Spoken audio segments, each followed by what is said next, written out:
প্রিয় গাইজ, আসসালামু আলাইকুম রহমতুল্লাহ। আজকে আমি টপিক নিয়ে হাজির হয়েছি আপনাদের সামনে, মিনিং অফ গার্মেন্টস।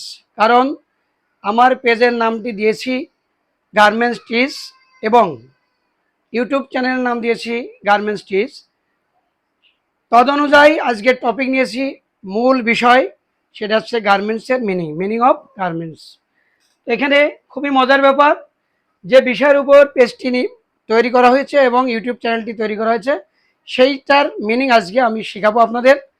মনোযোগ সহকারে শুনবেন এবং জিনিসটা মনে রাখবেন, যেহেতু আমরা অধিকাংশ মানুষই গার্মেন্টসে চাকরি করি, এই টপিকটা আমাদের মনে রাখা দরকার। তো শুরু করা যাক। মিনিং অফ গার্মেন্টস, প্রথমে এখানে টোটাল 7টি অ্যালফাবেট দিয়ে এখানে গার্মেন্টটা লেখা হয়েছে।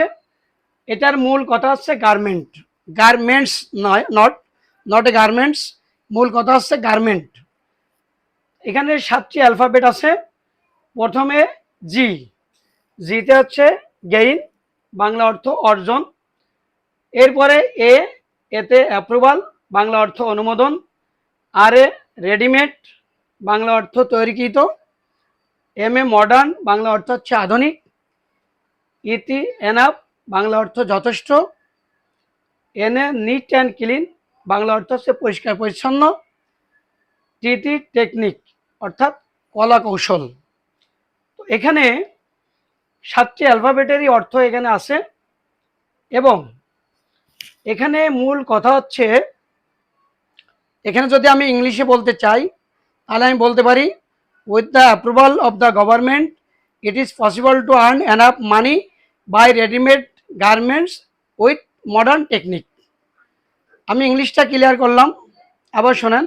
With the approval of the government it is possible to earn enough money by readymade garments with modern technique. এবং এখানে বাংলা অর্থটা দেওয়া হয়েছে, সরকারের অনুমোদনে আধুনিক কলা কৌশলে পরিষ্কার পরিচ্ছন্ন পোশাক তৈরি করে যথেষ্ট পরিমাণ অর্থ উপার্জন করা সম্ভব। Guys, clear? এটার মূল অর্থটা হচ্ছে, এক কথায়, সরকারের অনুমোদনে পরিষ্কার পরিচ্ছন্ন পোশাক তৈরি করে আধুনিক উপায়ে যথেষ্ট পরিমাণ অর্থ উপার্জন করা সম্ভব। তাহলে আমরা আজকে করলাম মিনিং অফ গার্মেন্টসের মিনিং। তো আশা করছি আনন্দিত হবেন এই মিনিংটা পেয়ে। খুবই মজাদার। আনন্দ পেলে, ভালো লাগলে শেয়ার কমেন্ট করে দেবেন।